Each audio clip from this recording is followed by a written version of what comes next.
Hello students, my self मोहितमंग प्रकाश। और आज हम बीएससी फर्स्ट ईयर में पैरामीशियम कॉर्डेटम का न्यूट्रिशन पढ़ेंगे। इससे पहले हमने कल इसका लोकोमोशन पढ़ा था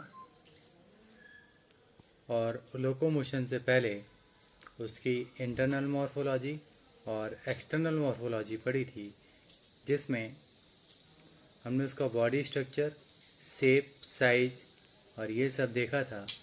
तो आज हम देखेंगे इसके न्यूट्रिशन में इसका न्यूट्रिशन किस टाइप से होता है।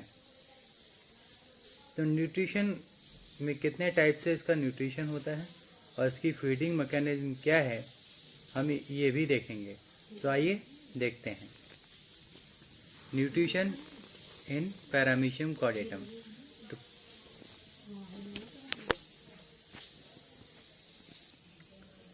तो इसके न्यूट्रिशन को कई पार्ट्स में बांटा गया है।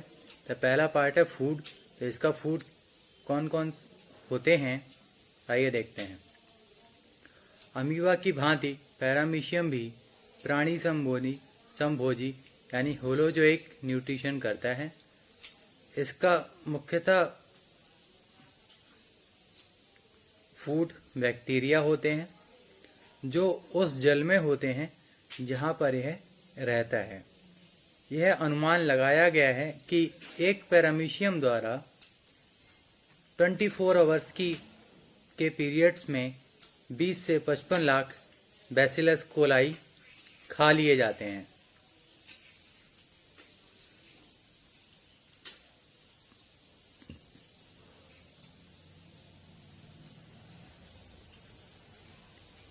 एक प्रकार से पैरामीशियम जीवाणुओं बैक्टीरिया के अस्तित्व के लिए भी लाभदायक है, क्योंकि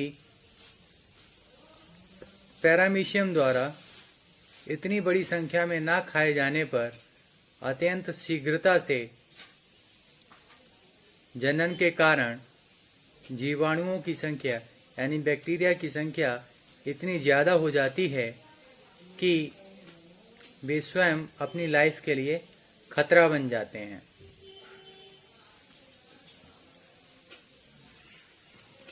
यह छोटे छोटे प्रोटोजोआ एक कोश के पौधों जैसे शैवाल, एल्गी, डायटम, यीस्ट और एनिमल्स तथा पौधों के सूक्ष्म टुकड़ों को भी खाता है। यह अधिकांशतः अपाच्य पदार्थ का अनडाइजेस्टेड फूड का परित्याग कर देता है तथा कुछ विशेष प्रकार के भोजन को ही खाता है। इसकी एक जाति पैरामीशियम बर्सेरिया बड़ी रोचक है, क्योंकि इसके एंडोप्लाज्म में असंख्य एक कोशिकीय यूनिसेलुलर सहजीवी शैवाल जूक्लेरोला भी पाई जाती है, जिससे इसका कलर ग्रीन दिखाई देने लगता है या हरा दिखाई देने लगता है। इस प्रकार इस जाति का पैरामीशियम जूक्लेरोला द्वारा निर्मित भोज्य पदार्थों पर गुजर करता हुआ अधिक लंबे समय तक पादप संभोजी होलोफाइट की तरह भी रह सकता है। भोजन की कमी होने पर यह अपने ही जूक्लेरोला का भी पाचन कर सकता है और उनके बिना भी अनिश्चित काल तक जीवित रह सकता है।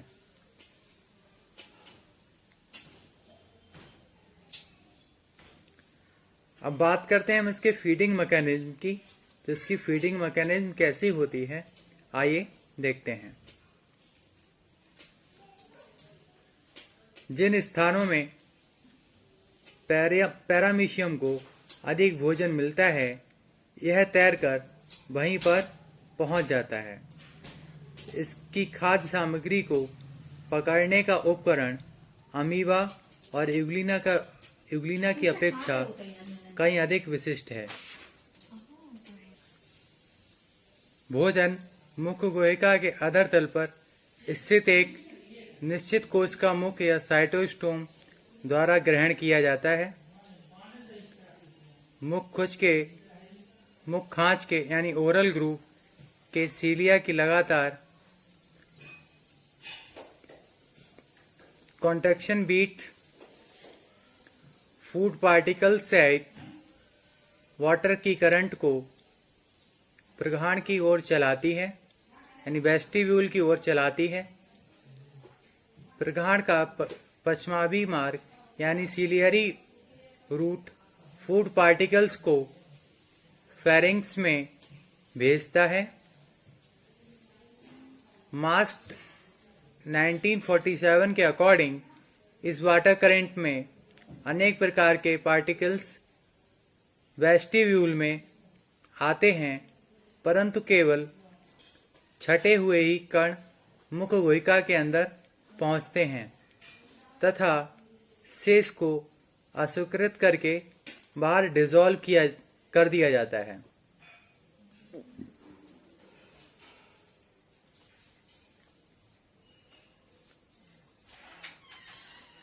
अतः पैरामीशियम एक वर्णात्मक भक्षक सिलेक्टिव फीडर होता है। वह मार्ग जिससे होकर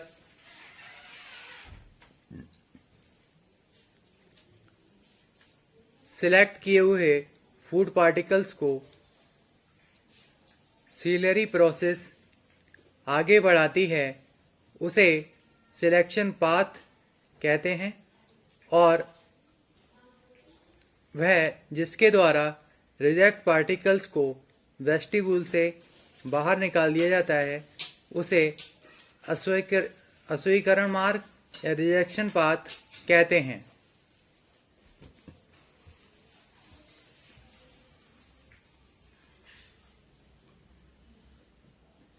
मुख गुहिका के यानी ओरल ग्रूव के सीलियाओं के स्पंदन चयन किए हुए फूड पार्टिकल्स को ओरल ग्रूव फेरिंक्स से कोशिका ग्रसनी में साइटोफेरिंक्स में भेजते हैं।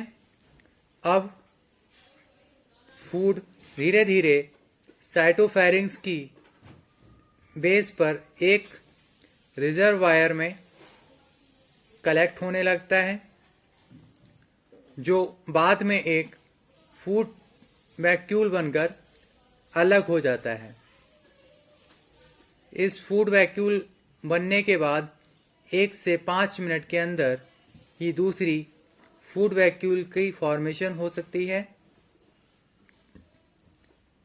इन फूड वैक्यूल का बनना फूड की आपूर्ति और फीडिंग की रेट पर निर्भर होता है।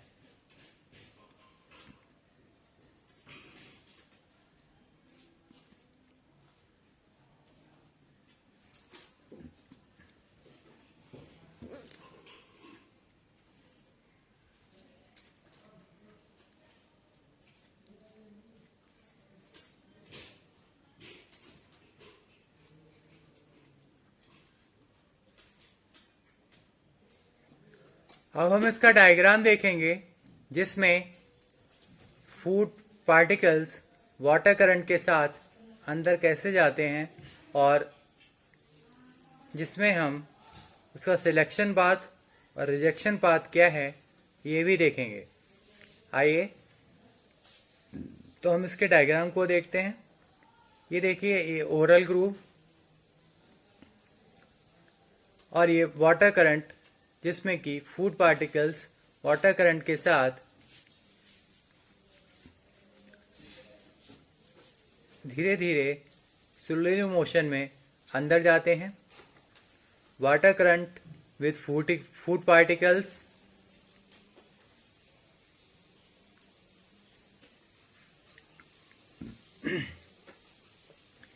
ये फूड को रिसीव करते समय बिल्कुल सीधे पोजीशन में रहता है, जिससे फूड एक साथ पैरामीशियम की बॉडी में पहुंच जाएं और उसमें कोई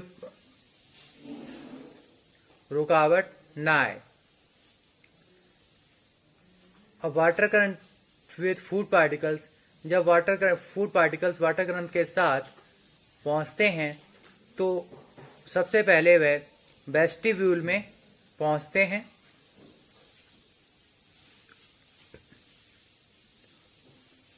वेस्टिब्यूल में पहुंचने के बाद लार्ज पार्टिकल्स बीइंग रिजेक्टेड, जो उसके फूड पार्टिकल्स के लार्ज पार्ट जो पार्टिकल्स होते हैं वो रिजेक्टेड हो जाते हैं, और जब रिजेक्टेड होते हैं तो वो रिजेक्शन पाथ के थ्रू बॉडी से बाहर निकाल दिए जाते हैं।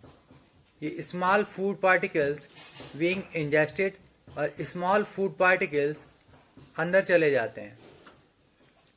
वो हमारा सिलेक्शन पाथ है।